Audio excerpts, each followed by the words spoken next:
How can U.S. and Chinese companies work together? Hey, everyone. My name is Jason. I'm host of the Bridge to China podcast.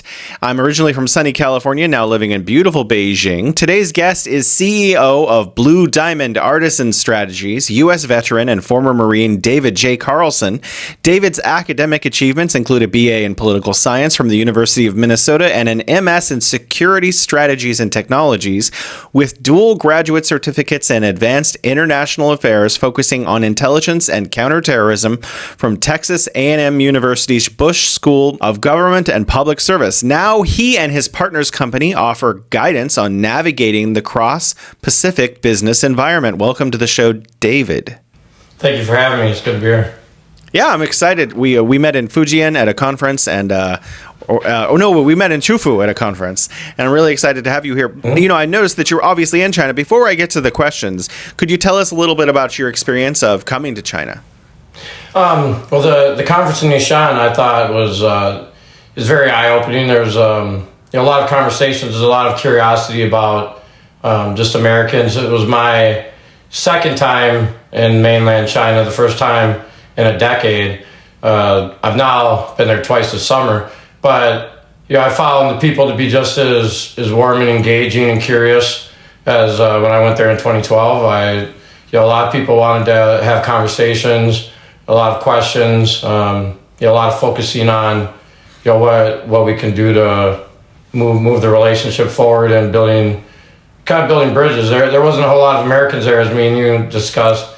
But there were some, and that's, I think, at the end of the day, people, they can tell who we are a lot of times, and just a simple presence, it means something, and can drive, a future conversation. So I thought it was a really engaging conference. The light show I thought was phenomenal. I don't know if you were there for I didn't get to go to the light conference. Oh, that was one of the best I've ever seen by far. A lot of drones, a lot of very expensive fireworks that you don't even see on 4th of July celebrations here.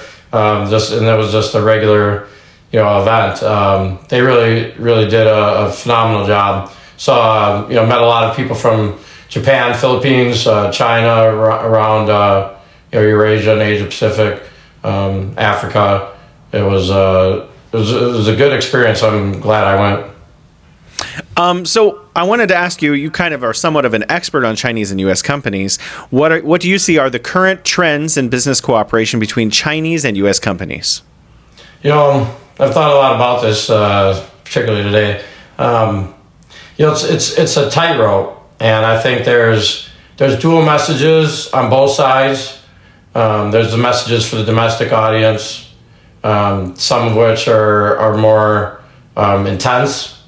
Some groups, and again on both sides, and then you have the diplomatic approach, from whether it be the State Department or Foreign Ministry, the talk about cooperation and dialogue. So I think that message in the political realm has translated into some confusion and a pattern of having to make tough decisions for companies. As you know, and I know you've talked about other podcasts, but the efforts to get companies to move away from China, there's a lot of people that want to do that. And when there's instability or doubt about whether it be the relationship or the tariffs or whatnot, it starts to raise the temperature for these decisions. And I think that the calculation for some have been to leave, others have been to pay a little more attention. But at the business side, we have to work together regardless. There's a phrase that the ambassador China for U.S. Burns had said, "Divorce is not an option," and I feel that really kind of encompasses it. Is it doesn't matter how much the house gets the temperature rises. At the end of the day, there's so much going in between the two economies, the two countries that depend on each other, that you have to find a way. And sometimes, with pride and ego, that gets tough. So I think for companies, it's a tightrope of, you have people on the U.S. side that want to get political and get whether it be in different human rights or different situations. And on the Chinese side, you have people that want to ramp up, the military competitions and the competitions in areas such as chips or other tech, TikTok banning, for example, different elements like that. So I think businesses, it's kind of been a sit and watch and wait and see approach. Some have made moves, but the message from, I think, the Chinese government, the consulates, has been one of, businesses open, it's friendly, you have nothing to worry about, and that, that's received and heard, I think. But I think, for a lot of companies, time will tell, and they need to see it. And I think that's what the Chinese government is doing now. Is there's a lot of outreach. President Xi's met with executives multiple times, try to smooth everything over and let people know things are moving, and the relationship is strong economically. I think there's various indicators on that, but it's something that we deal with every day. I think it's definitely the temperatures are higher more normally than have been in years past, and that's part COVID and some of the changes that came from that, and then just the political situation, especially within the U.S. Elections. I was reading an article today about that. A lot of Chinese are paying really close attention to it. So it's not just an American election; it's an election that the world is really watching. I think it was really interesting that you brought up that Xi Jinping met with U.S. executives. I would love to see the U.S. president meet with foreign executives in a similar forum. I wanted to ask you, because I've been paying attention, I'm interested in solar and wind technology personally, and there are a lot of solar companies being set up in the United States right now. There's one Illuminate USA in Ohio. There's another one in, I think it's Alabama, another one in Texas, and another one in Arizona, if I'm not mistaken. So I wanted to ask you, what do you think about joint ventures between U.S. and Chinese companies where they're setting up companies in the United States? It's something that's been easier in years past. I think the issue within the United States and with the population, I think, is depending on where you're at. Like you mentioned the solar companies, there's also some of those battery companies that have had issues in the Midwest, Ohio, Illinois, Michigan, billions of dollars of development. There's a bit of Chinophobia. I think it gets ratcheted up at the political side, and then it trickles down into the city councils and the people. There's this is where I go back to, it's kind of a tightrope. Is for an American company and for myself as a veteran, I've heard a lot of comments about the fact that I'm not pounding war drums about China. I'm looking at constructive things that benefit people. There's enough people pounding the war drums. They don't need me to add to the chorus. I think that the struggle for companies here is if they're Chinese American partnerships, I think that's a little bit easier. But I think there's a lot of hesitation, and you see this with even the events, like the consulate events, official events celebrating the 45th anniversary of U.S.-China relations is this year, and I have seen very little done by the U.S. side as far as celebrating that milestone. But I have seen the Chinese, and I've been invited to some of these events, for example, at the Chicago consulate. And, I know they invite all the senior political figures, people of Chicago, Illinois, state, federal, and, you don't see them. So I know it's difficult. A lot of people don't want to go to events and be linked too closely, too friendly, especially in an election year. So, but that also goes in the non-election years. So I think that there's challenges for companies and individuals in the United States doing things with China because you essentially can be blacklisted. And I think that's a fear of a lot of companies. Now, if you're already, deep into business within China. Some of these Fortune 50 companies with billions of dollars of trade and business going on, like an Apple or something. It's a little bit easier to navigate that because people are more used to it. But if you're a small to medium range company in Ohio and you're going to be the partnership, I think you're going to get heat. And we've seen that with some of the battery plants. So I think there's still an effort, particularly on the Chinese side, to want to get into the U.S. markets, but there's just so much resistance. You might be 60 miles from an reserve Air Force base. So there's now we're worried about spying. So it's like it's kind of I've sensed on the Chinese side a lot of frustration about just like they're kind of I think they feel they're the scapegoat. Anything they make, like they could literally make a microwave and people are afraid it's going to be spying on their internet. And whether that's that they're doing that or not, I think that it's gotten out of proportion for what we find. I think it's almost anything that has any kind of partnership with a Chinese entity. The first accusation is it's a state. It's controlled by the state. It's a company controlled by the state. And a coffee machine is listening to me. Yeah, I mean that's literally how some of the I read these articles, particularly the plant in Michigan and Ohio. These city councils have been able to just drum up all kinds of different strategies at stopping this development.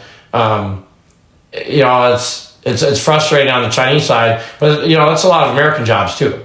And in the global economy, there has to be competitiveness. There's going to be some protectionism, but at the same time, shutting down, I think, is the wrong approach because the global market is growing.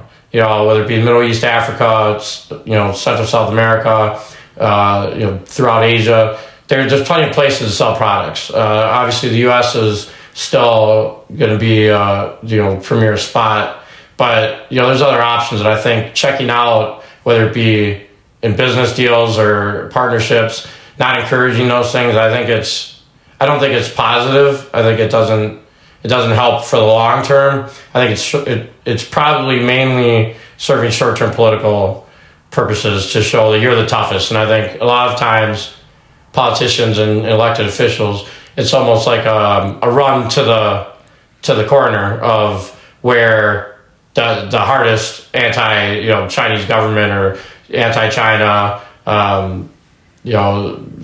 segments are, and it's almost get over there and stay. And then I think you see that with President Trump too. A lot of talk, but when it comes time to start to wheel and deal, he's willing to do that. And I've read that opinion is also held by a lot of Chinese.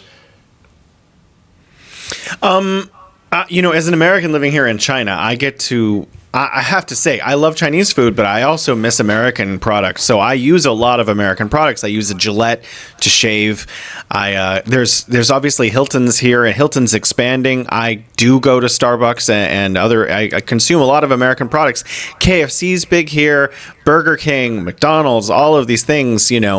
So, obviously, U.S. companies are here in China, and in some cases, they're expanding. Starbucks was expanding thousands of stores up until this year. They've hit a rough patch because there's a lot of pushback and competition from companies like Luckin. But from your experience or what what do you think about companies? Because, also China has an enormous market. I mean, the United States has a population of 333 million-ish. That may be a couple million off, but China has a population of 1.4 billion, and maybe a few hundred million of those are in its middle class. So there's an enormous amount of money to be made, and U.S. companies want to make money. What, U.S. companies do you see wanting to expand into China? That's a really good question. That kind of changes in certain segments. For example, the tariffs, and that's where the election comes in, and there's a lot of uncertainty.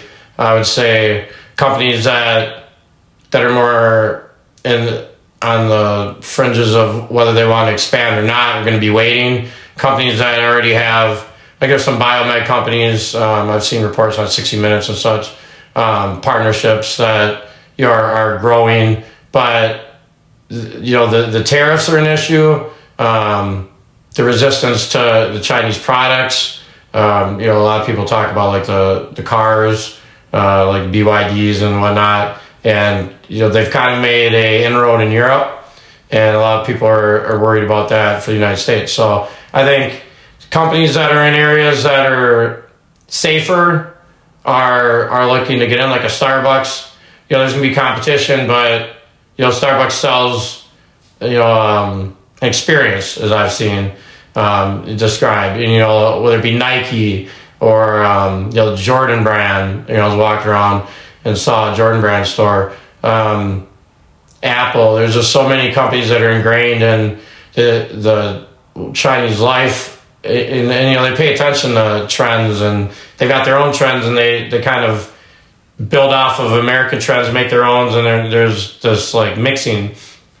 But I think when it comes to companies that are doing things that are mechanical, areas that are going to be producing components of things in China and then moving them somewhere else, there's been a lot of that to Mexico, and that's, they're clamping down on that. I think that the American market is closing off, and I think that's how a lot of people on the Chinese side see it. But the American companies, if they're going to be penalized to the point where it's difficult to sell their products back in the U.S., and there's certainly been tariff threats, by candidates in the American elections, and federal and presidential. I think that's something that they're watching. So I think like a company like Siemens, some of these European companies that have interests in the U.S. with Medtronic, a lot of the medical companies, those are growing. I think some of your even with the chips, the lower level ones, but that's just so delicate because the margins for kind of crossing the line or doing too much, it's getting dangerous for a lot of companies. So I think that is, what we're seeing is a pause for sure at this point. It's been happening for a while, but I would say, definitely since September, everyone's waiting on this election, and that's just November. But then, there's going to be the election after the election, and until someone is conceded or someone has been sworn in, I think there's going to be hesitation based off of 2020 of what's going to happen. So I think really right now, from my experience with the corporate side too, I would say there's going to be a lot of holding fast until after the beginning of 25. Certainly, I think that's what we're seeing, and that's going to probably continue into the new year.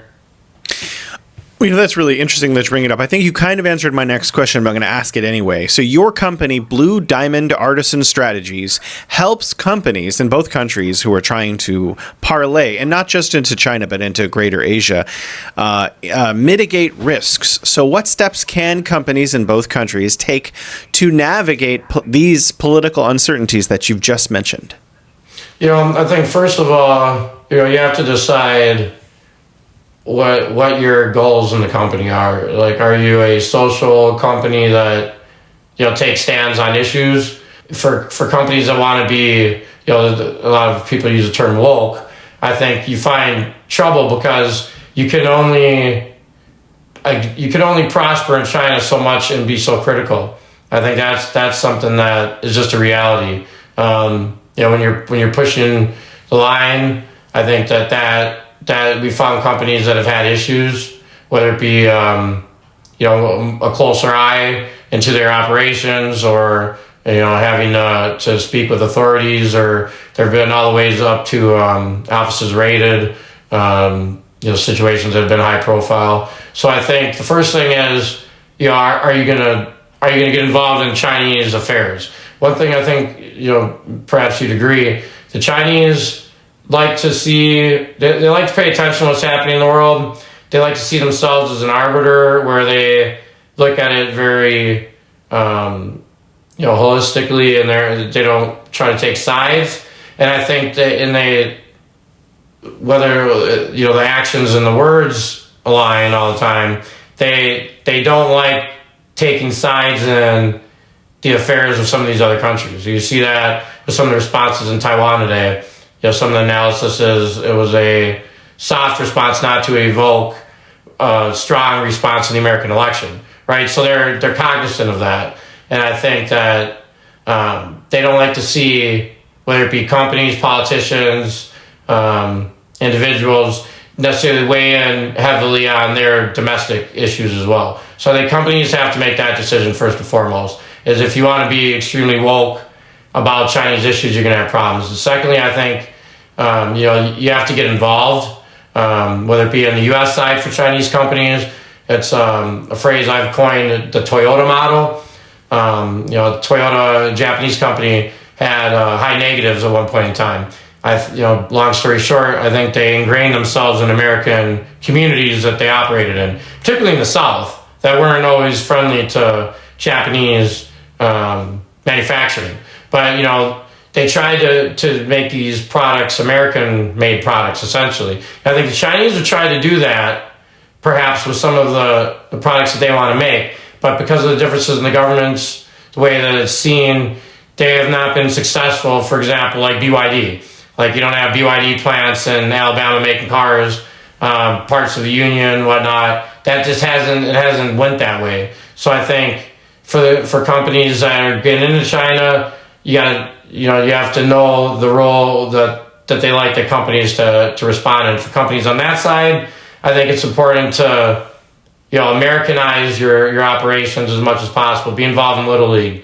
Sponsor Cub Scouts. Do things that are showing that you're a part of the community and a face to the CEOs or the boards or the operating committees for these companies. I think it's important that they get into the community. And I think we've seen that some efforts of that. Some have paid off. I think I could look to British soccer and different groups that have put members with like Saudi PIF on.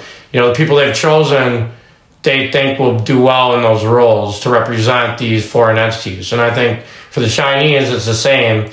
Can you get people? And I would say one person I thought did a fabulous job was the Consul General in Chicago, Zhao.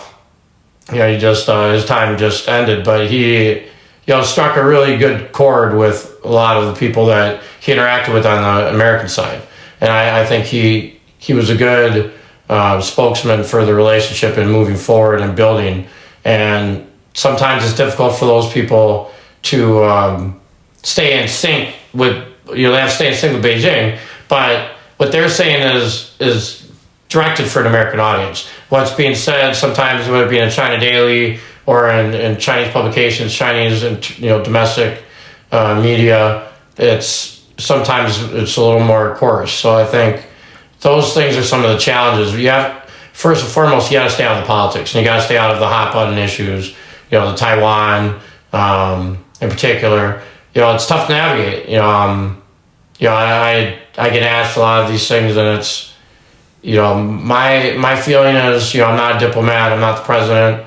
No one's like, hey, what's David have to say about this? Immediately get him on the phone. So my opinion on those things is it's really I'm focused on the business that I'm doing, and there's a million things I could be an activist about every day. And I think you have to decide as a company, as a business, what are you looking to do and what are you looking to accomplish? What are the landmines, the speed bumps, the distractions that are going to be there, and you have to decide, how to go about that. But I think you have to do it in a way that is constantly evolving. This is a environment that changes sometimes within the hour. As you know, things just happen so fast. When it's morning here, it's night there. So like, there's people working, in between those times, on these issues, and things are always happening. So I think companies just have to understand where they're operating and be, they have to be understanding of that, and they have to to respond in the way that's best for their operations, their companies, their employees, but also that fits with their company ethos. And that's something some companies prefer to be in Europe. Some companies prefer to be in different parts of Asia. Some companies feel it's good to engage in China. I personally agree. I think the more we do together, and that can build on the relationships in 45 years that we've had and the history we've had before, I think are positives. I wanted to ask you about your company. Have you guys engaged with helping Chinese companies set up in the U.S.? Obviously, you might have a non-disclosure agreement, so I don't need you to give any names. But what kind of companies from China are trying to establish roots in the U.S.? Some areas, you've already talked about solar, some of the energy, batteries, renewables are big. There's companies in China that are also looking to get in touch with, American entities, whether it be, different elements of the corporate, public, private sectors. So, we've had people outreach to us about, helping to make the connections to have conversations. There, as you said, some of these industries are tightly regulated, and they can't do much, but they want to advance the conversation, I think.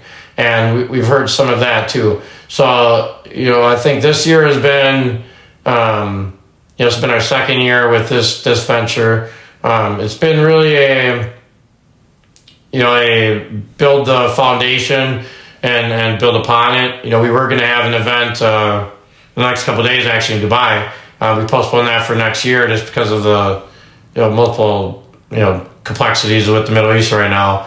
And trying to do an event, it's just not the best time. But we were going to do a U.S.-China Middle East business forum, and that's an area that we've identified where there's a lot of action, from within China, to UAE and the Gulf states, traditionally a U.S.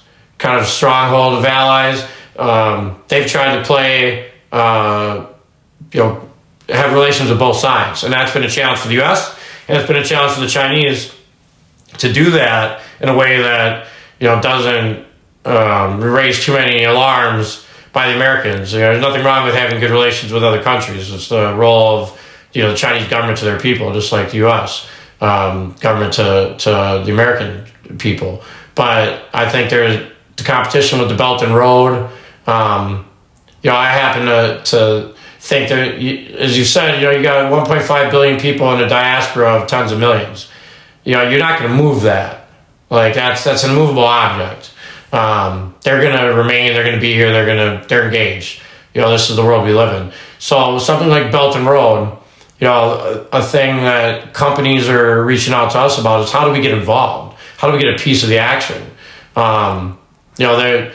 There's a lot of companies that like American expertise.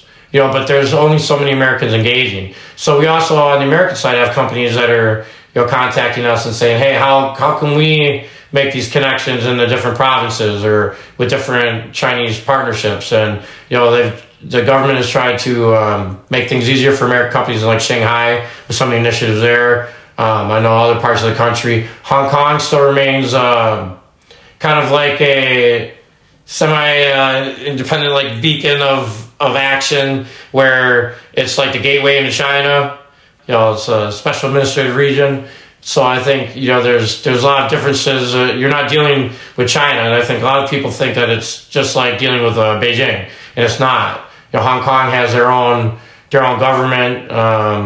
They have their own way of doing things that is different from the mainland. And different areas of mainland have different rules from other parts of mainland China. So I think it's important for companies that want to get in the space to, whether they get with, our firm or, a different firm. I think it's important to have these conversations and, kind of have a guide because as from your time in China, you kind of got to be brought to the table by someone. You don't just come and say, hey, I'm Steve and, we got a company and we're looking to do business. All right, who's ready to shake some hands? And it's not really the way it works. You have to be referred by someone. You have to be recommended by someone. You have to know someone.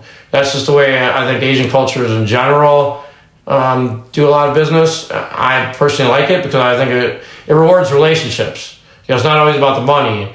I'd have loved to have made $1 billion this year, but I didn't. But I made a lot of important connections that maybe I could get closer next year.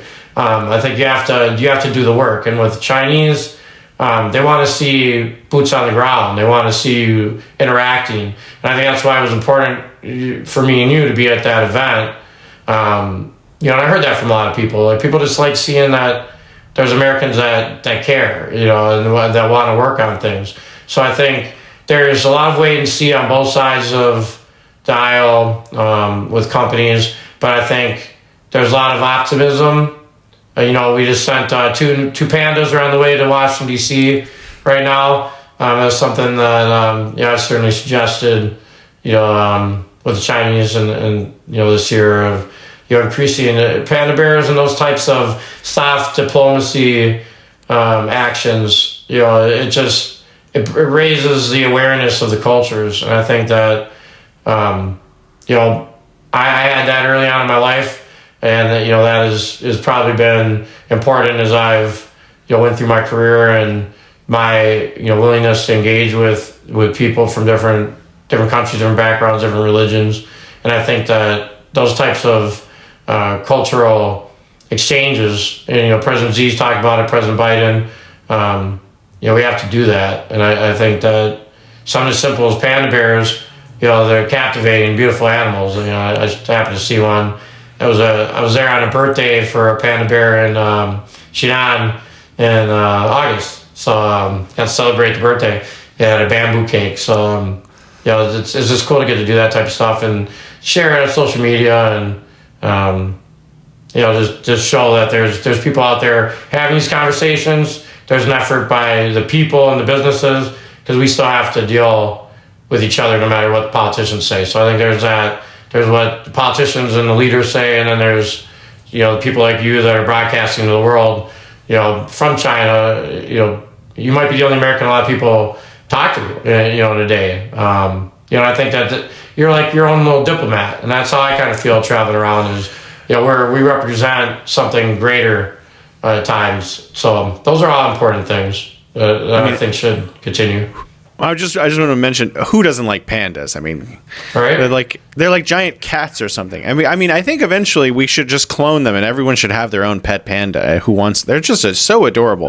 Actually, sometimes they get referred to as the other ambassador. So if you're in Washington now, they're in addition to the U.S., the Chinese ambassador in D.C., there'll be 2 more ambassadors. So that's Absolutely. nice. I wanted to talk about the regulatory environment. I'm not actually sure where I wanted to go with this question, but I think it's interesting because I look at, as an American, I look at the high-speed rail here in China, and I'm like, in California, I was in high school, and I wrote a report about how the high-speed rail was coming. This was in the 90s, and it was going to change California, and we don't have it yet. And so I think one of the things that China has an advantage on is it can, when the national government in Beijing wants to cut the red tape, there's no red tape. And so that's how you can just build it really fast and really easily. And in California, we have huge, in parts of the United States, huge regulatory problems with red tape. Elon Musk is thinking about leaving California, SpaceX, because now California says they can't make as many launches as he wants to make. So, how do you see the regulatory environments in China and the U.S., and how do you think they affect our ability to do business?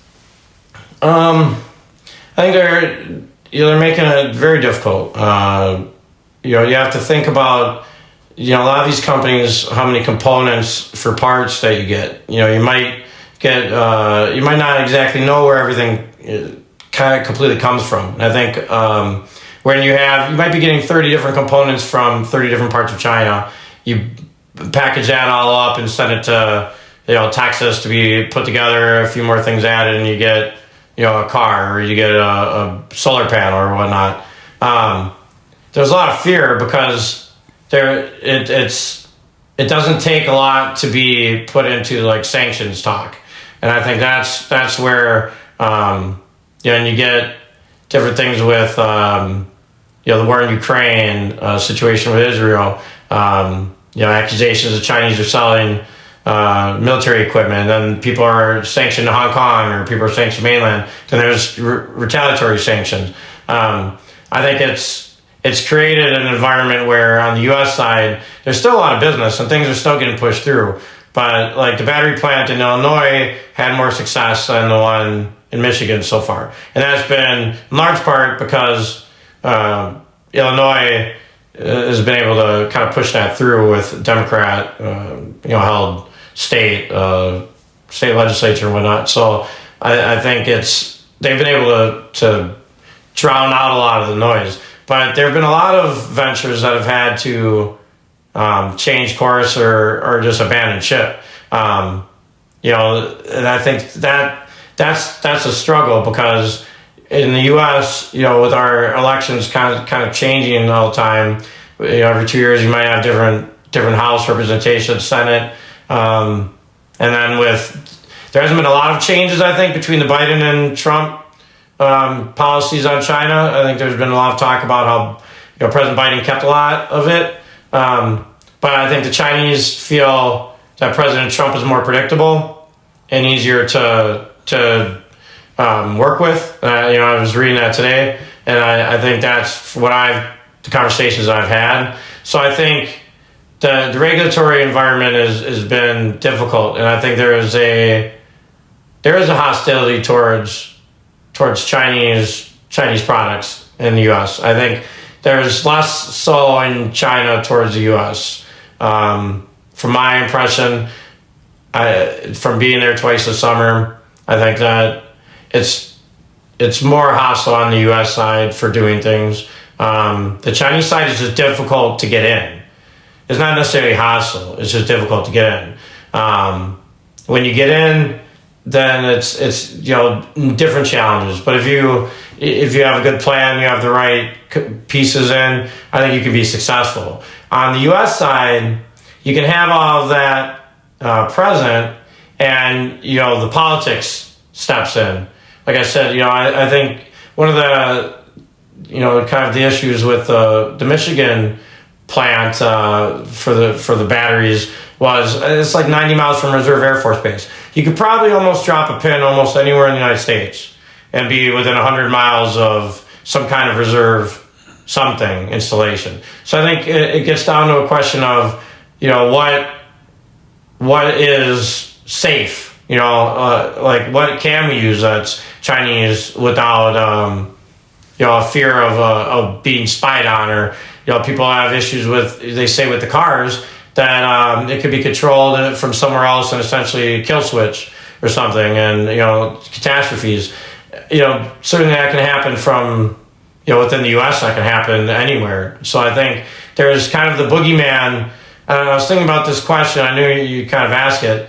I wasn't alive during the kind of the Red Scare with Soviets, but we were in a Cold War with them, engaged in a lot more hostile military conflict, and there was this hostility towards this, anything Soviet. And I wonder for people that were, around for maybe both, that have seen it, how much is that similar to kind of the rhetoric with the Chinese now?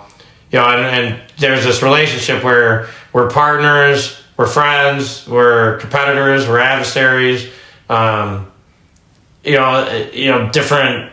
The military talks about countering China. There's a lot of rhetoric that the Chinese and then they use to drum up with the U.S. threat in the Pacific. So I think that's really the struggle for the companies is balancing constantly evolving regulations, which requires heavy due diligence and costs. And that's where sometimes costs are better put in a place, Vietnam or Singapore, Mexico, Panama, what have you. So I think that's where the cost benefit is kind of shifting. Is if it gets much more complicated for companies, I think you're going to start to see maybe a little bit more diversification. I don't think a lot of the companies are going to pull out of China, but they're moving things, and that affects the bottom line in China and their economy. So I think on the Chinese side, it's, how can we make foreign companies, U.S., European, Western companies, how can we make them feel comfortable? How can we make it easy to do business? How can we reassure them? And I think there's been a lot of efforts to do that, and there's a lot of conversations in the Chinese sphere of influence of how to go about that. I think they're trying things, but there's issues, and I think there's flashpoints, and certainly in a day things could change. Whether it be with Taiwan, sometimes Hong Kong, different elements within China. Still a lot of people bring up the coronavirus. That's still a topic you hear in the U.S. So it's kind of battling all those things with wanting to build a relationship. I point back to how many American entities, whether it be state, local, government, federal, have celebrated this 45th anniversary this year. And I think if there was a list of how many on the Chinese side have tried to, say, hey, we appreciate you, we appreciate the friendship, we're having this event.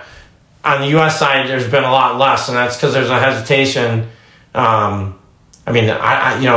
a lot of people say, who's going to go? Like, who's going to show up? Who wants to be affiliated with China right now? And I think that's the struggle of, China's not our only, international area that we focus on, but I think it's kind of it's the other, big player in the room, and other companies. That's where you're starting to see people going to Dubai and people going to the Middle East to try to get around these regulations, to get around these restrictions, to partner with a company in maybe the Middle East, or a company that's owned by Europeans. So there's a lot of different ways that people are trying to get creative, and I think that's going to continue because the American market is too juicy for China, and the Chinese market is too juicy for the United States, for either side to cut it off. And it goes for the Europeans too. They're bringing a lot. The Chinese and the Asians love, luxury goods. A lot of them coming from Europe, and that's a lot of money, along with just your regular brands that you have coming in, their BT, vehicles, motorcycles, what have you. So I think those are the challenges. There's a lot, but there's certainly I'd say a strong effort on both sides to make it work, but it's challenging. There's no doubt about it. You kind of gave me an idea because you mentioned the proximity to sensitive U.S. installations. One of the ways that China was able to lure a lot of American companies in was to create these SEZs, special economic zones, where they said, just come in, set up. This is the area for you to have your factories and whatnot. And now this is being replicated in other parts of the world in these Belt and Road special economic zones in Egypt and elsewhere, Ethiopia, where China's helping them set them up. I think, based on what you just said, it would be very interesting if the United States actually really seriously thought about this and said, okay, where do we want foreign enterprises to set up their factories here, and to actually delineate those territories and make it easier for foreign companies to actually set up their factories in the United States. Okay, we don't want you to set up here, but these places we want you to set up factories there. That might actually be a helpful way of helping foreign companies bring good factory jobs into the United States. But on piggybacking on that, I wanted to ask you about Chinese EV companies again. Obviously, China has because I think Tesla came, set up its gigafactory in Shanghai. Immediately, there was just an enormous amount of EV companies setting up all over China and becoming very competitive in the electronic vehicle front. Can Detroit JV with Chinese companies to the benefit of, Ford, GM, all these huge American companies, these behemoths that have been around for more than a century in some cases? Can they JV with Chinese companies and get some of their components maybe from China and build, like they are with solar, start building EV factories? Because now we have a 100% tariff on Chinese manufactured EVs. Well, what if Chinese companies were to joint venture with the U.S. companies and try to set up factories in the United States, providing jobs for U.S. citizens to produce cars for U.S. citizens. What do you think? I think it's a great idea. There's just, when you break it down to the simple components of knowing local politics, it comes down to, how many people are you willing to pay off? Like how many groups? Like you're going to have to pay off the unions. They're going to have to be okay with it. The companies, your politicians that are elected, House, Senate, stateside, federal side. I think that's probably where it's going to end up going because there's too much money and, to be made. Going back to your point on the high-speed rail, you hear a lot of like Europeans comment on this when they come to the U.S. How big U.S. is compared to a lot of other places, how spread out things are. The size, it's a big country, but people are so spread out. Like even if there was there's light rail kind of near me, I have to get to it. Like it's not as simple as like a 7-Eleven on every street. Like just to get a couple blocks, you're winding, how it is. You're winding around like 8 blocks of, ponds in some suburb to get from one address to the next. Like it's not practical and as far as how it works in these other countries. So I think a place like China or Japan or like high concentration of people with reliable power and weather that's fairly predictable. I think that there's a lot of money to be made on that. Tesla's done well, but my last couple trips there, most of the EVs I've been in have not been Teslas. They've been BYDs and they've been some of the Hondas and some other brands. So they haven't been Teslas. So I think for American companies, I think the cars are good. Like my experiences in the BYDs are they're very comfortable and they're pretty cool. You see a lot of them in Dubai. I don't see any other way that those companies can get in minus some kind of JV, but that's going to take signing on with either Trump and Biden administration. I would say both would probably oppose that. There's such a strong lobby in the auto industry to keep them out. I think they said 10% of EVs in Europe now are Chinese, and they're extremely popular. People want them, but it's difficult to get in. So I actually looked at BYD USA, like an Instagram thing just a couple weeks ago, just seeing what they had in terms of vehicles. They don't even have all the vehicles that I saw in China. So like even the ones you can get here on top of the tariff, limited. So I think that's something that if I was one of those companies, I would be pursuing. Almost a model like TikTok, where you got Chinese TikTok and you got American TikTok, and they're separate, but they're TikTok, right? Different name, China, but TikTok USA is kind of separate. Like, maybe where there's some kind of a separate, like say BYD for USA, and it's completely separate from what they're doing in say China or APAC. I don't see any other way for them to get around it. But the fear of them just being able to pump cheap, fairly good quality EVs in here with a market that would buy them, I think there's just so much resistance to that. I don't know outside of a joint venture. I don't know how else they would be able to do it because I don't think they're going to have the luck of a Toyota, Nissan.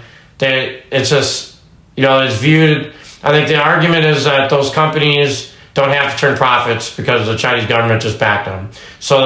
But then the counter argument I think me and you talked about last time we were together.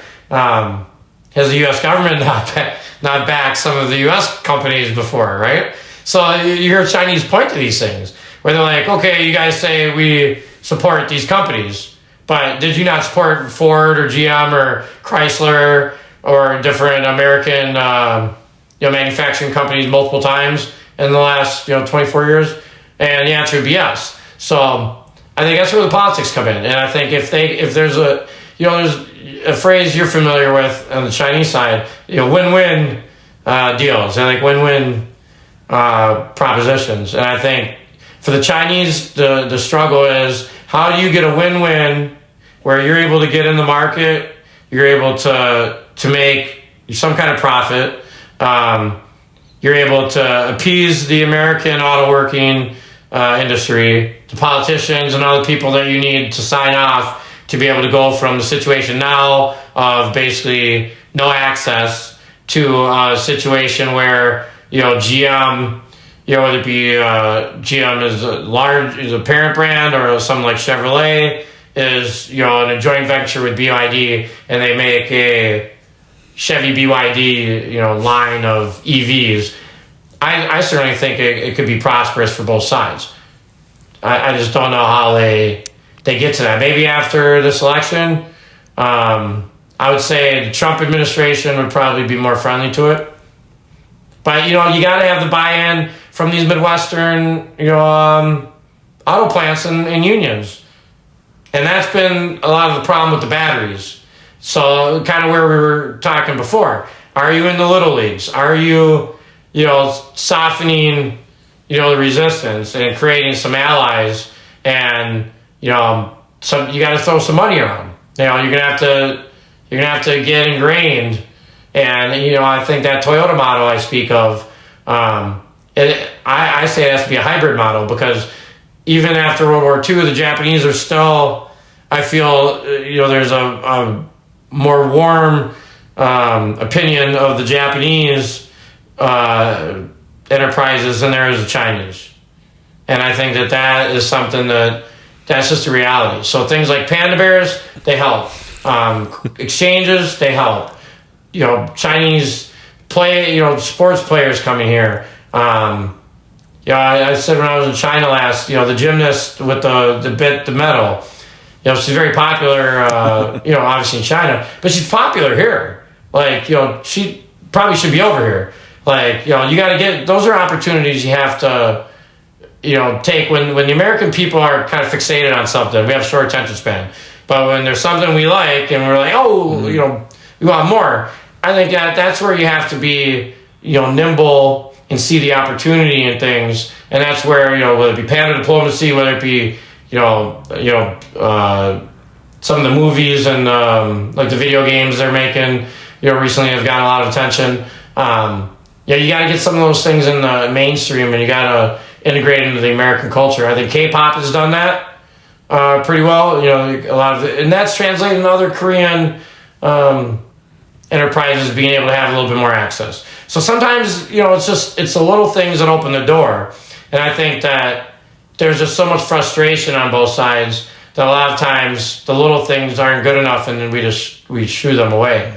But things, whether it's a panda or it's a boy band or girl band from China, like just getting these things in the market and getting people familiar with them and talking about them.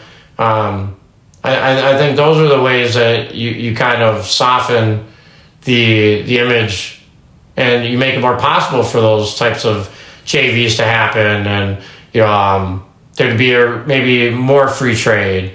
But the last point on that, I know I'm a little long on this, but I've never understood, instead of the trade wars, why not push for more American access? Like, yes, okay, you're going to gain something from getting 100,000 cars sold in the U.S. or whatever number you're gonna put. Well, what are we not able to get in China? What are we not able to get access to? And that's where win-win. And I think with Trump, there's a lot more win-win business. Biden has had some of that too, but mainly in Ukraine, and arguably some people have said in China. But you got to have more win-win propositions. So I think those are the challenges, and those are some solutions that we've offered, and those discussions are ongoing. Before I jump to the next question, I actually want to say some of your advice about leveraging these small cultural nuances, things that are popular in the United States, is some of the best advice I've gotten from any guest in a long time. So I really hope that the listeners are listening to that, and the people with the power to leverage those, pivot those advantages, like the young girl who learned about biting the gold medal from her fellow victors. I think that is a really good idea. I'm going to skip over a few questions. I agree with you completely. Talking about Chinese companies coming to the United States and Chinese goods that are sold in the United States, we do have a trade imbalance where America is consuming more Chinese goods than China's consuming U.S. goods. And we've obviously tried to address this several times, and I think it would go a long way to satisfying American leaders if Chinese consumers and China was consuming more U.S. goods, because that would reduce the trade imbalance and it would ultimately put us on kind of a level footing. So, I mean, in your opinion, what do you think the best path to resolving this trade imbalance is, or what are some ideas that you've had about it? I think, I'm not supposed to supposed to refrain from giving advice, as I've been told, but I suppose I will anyways. I think it has to come on the Chinese side. I think that, the American people are we're very kind people, I think we're known as, and we're very pragmatic. And I think, we like to be engaged. And I think when you're talking about the middle of the country, you're talking about, the Alabama factories, Kentucky, Michigan, Minnesota, Wisconsin, Iowa. You're talking about that Rust Belt, that auto belt, the manufacturing, hubs, Pennsylvania's, West Virginia's. I think there's a lot that can be done. West Virginia we still have a big dependence on coal in the United States. We could be producing more coal and sending it over there, but a lot of people don't want to do the coal. But the Chinese are using coal. Other people are using coal. We're using coal. Minnesota, when it gets really cold, we're firing up the coal plants more. That's just the reality. It's what it needs to be done so that we don't freeze. I think on the Chinese side, you've seen, we talked about the CEO meeting with President Xi. One thing I've suggested in some of my discussions has been, are we doing that with people like myself or like you in China that are, foreign, trying to make it there? Like, what obstacles are we finding into the market? What obstacles are, we not finding any help?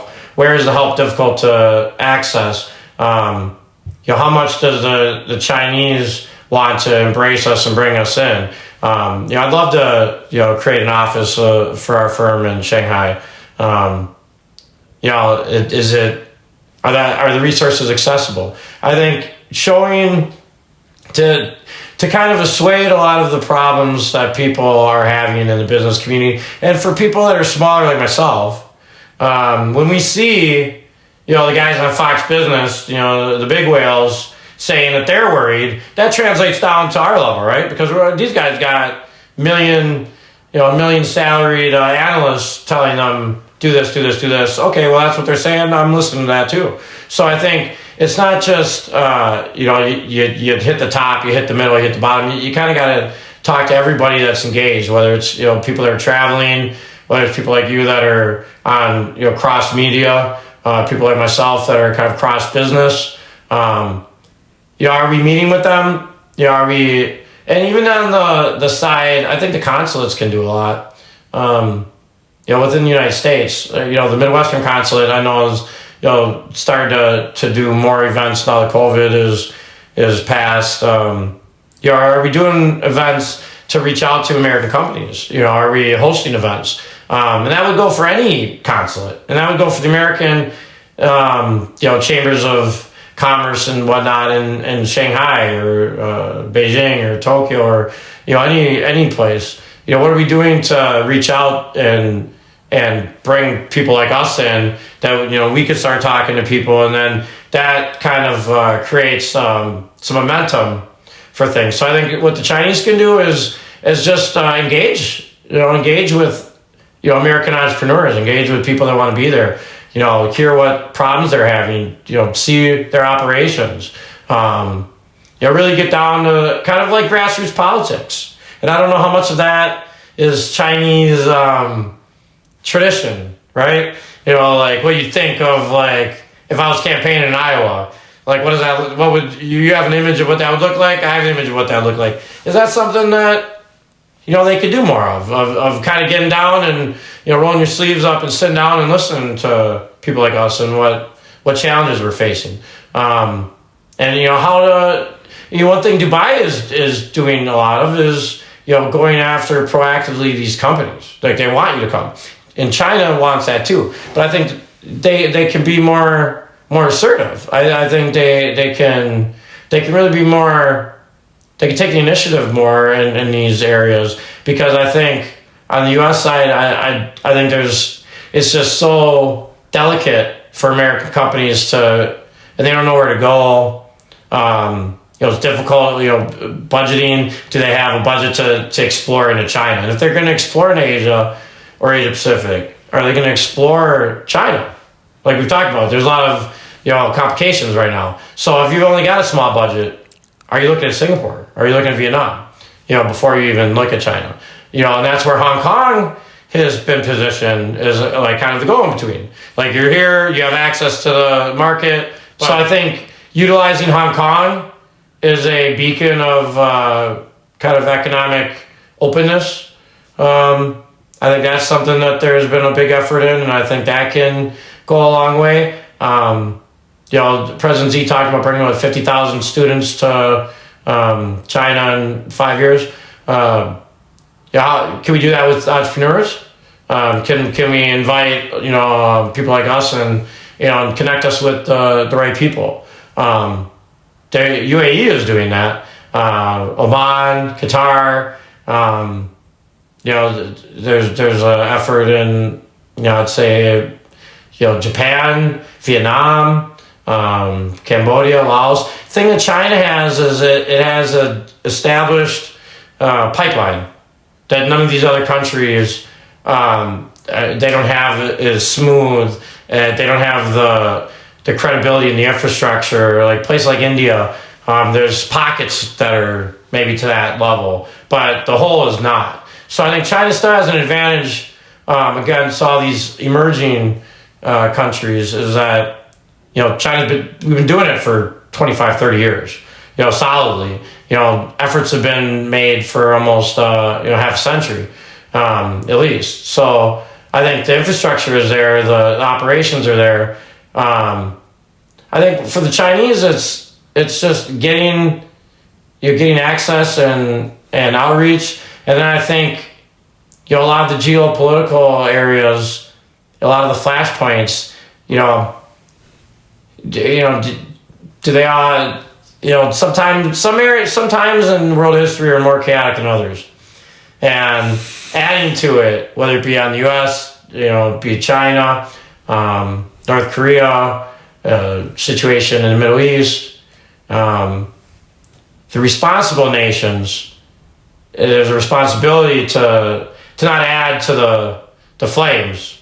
And I think for the U.S. and China, there's a responsibility to not inflame. And I think there's a tremendous opportunity for China now that they've tried to position themselves within peace negotiations in Europe and the Middle East.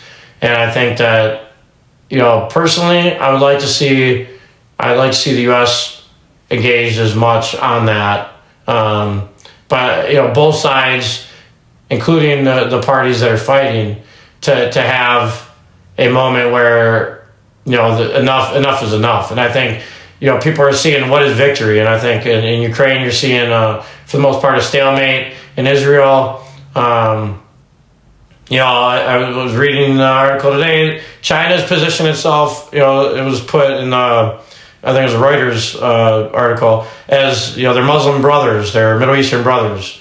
And they've taken a more hard line with regards to Israel. I think traveling around, and I don't know how much you get around the side of China, or how many people talk to you about these things there. But I would say on a different note, I've traveled quite a bit in the last 4 years in particular.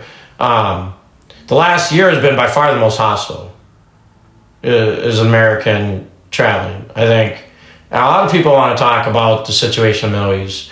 They just want to talk to an American. They just want to hear a perspective or tell a perspective. And so I listen a lot. I don't really have a lot, to try to say as little as I can, believe it or not. But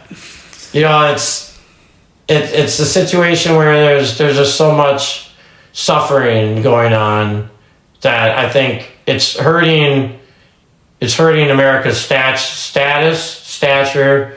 I don't think we're seen as an impartial arbiter, particularly in the Middle Eastern situation with Israel and the multiple enemies it's facing, and a lot of barbaric enemies. But at the same time, what you hear in the Middle East is what next? What after that? Like, what's the plan? And I think there's an effort, around the world really to solve the greater situation with the Palestinians. And I think that's something that people are, I feel, far more free to speak about in China than over here. I think there's a lot more consequences to saying things on this side that are, kind of diverge from the boilerplate for either party. And I think, it's possible to want, something for the Palestinians so they can begin to rebuild their people, their community, and have something.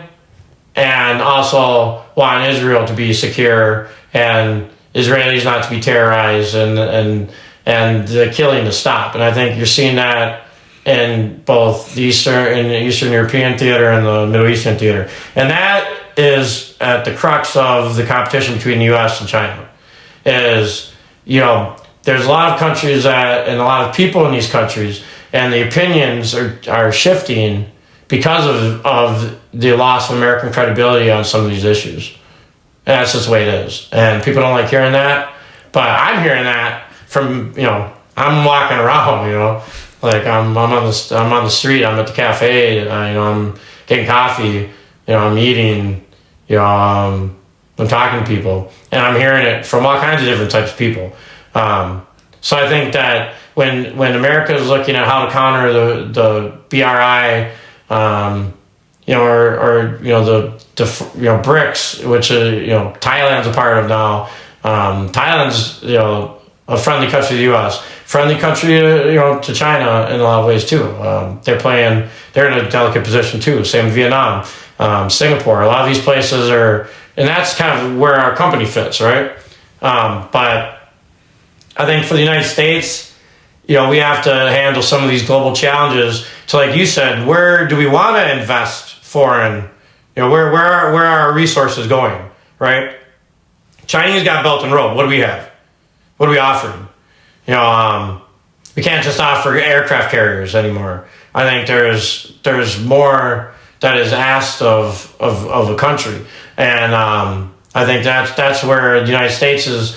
We're pulling back from a lot of places. We don't have a lot of money to put in our own emergencies, but we're giving a lot of money to other places. And I think that's I don't know when the last time you've been here is, but the feeling here, especially after these hurricanes, is a great frustration with American foreign policy and where we're putting our eggs, and where we're giving aid, and I think the Chinese have had to, for different reasons, pull back because of economic reasons. They've had to scale some of their Belt and Road ideas, right? So I think for that reason, they've pulled back because of economic reasons. For us, we've pulled back because of economic reasons, but it's because our aid is going to other places, more on the military side. So those are the challenges, and I think that companies are in the middle, citizens are in the middle, and I think that there's a few elephants in the room, and I think the wars are a big one, and I think for China, kind of putting companies at ease that are doing business in China is paramount, and also engaging American government and American businesses in America on these topics and being assertive. And I think Toyota kind of went out there and just tackled the anti-Japanese. When I was young, it was the ships full of Toyotas coming in, right? And that was the image that we had, and they shifted that. And I think for the Chinese, how do you shift that? But there has to be a willingness to do it. There has to be an acknowledgement that it exists, right? That these problems, these issues are present, to be able to tackle them, we have to know that they exist, and we have to acknowledge them, and we have to try to solve the problem. And I think it's good for the U.S. and China side for both countries to get along. But it's challenging, and I think that in an election year, I think it may now you're down to the last weeks, and North Korea is getting more active in things, and I think that's somewhere where China has some leverage with some of the countries that it has relationships with. America doesn't, whether it be the North Koreans, the Russians. I think if China can kind of push on some of those countries, it's kind of aid to the American cause of trying to get some of these things done. And I think that, but there's a lot of egos that have to be put aside in Washington, in Beijing. There's just nobody wants to give, and I think that's the problem. In business, you have to give and take. That's the win-win propositions, and I think for us, we get that. But when you stand behind the desk, I think that gets complicated. Sometimes that message gets lost. Those are a lot of points. So many to address. We are way out of time. I just want to ask you one last question really quick, if you could just sum it up in just a bit. Where can we find your website for Blue Diamond Artisan Strategies? Yeah, so website would be www.bdas, like BDAS, Blue Diamond Artisan Strategies. It'd be bdas.us. You can find me on social media at David Carlson USA or David Carlson Worldwide. Both of those on Instagram, TikTok, Facebook, Twitter, all of that, and some of the Chinese social media as well. But yeah, if any questions, feel free to hit me up. Absolutely. Also, I was only able to ask you about half of the questions I had planned. Hopefully, we can get you back on sometime next year. Yeah, I'd love to. Anytime you got room for me, let me know. Love coming on. Thank you so much for your the conversation. Thank you.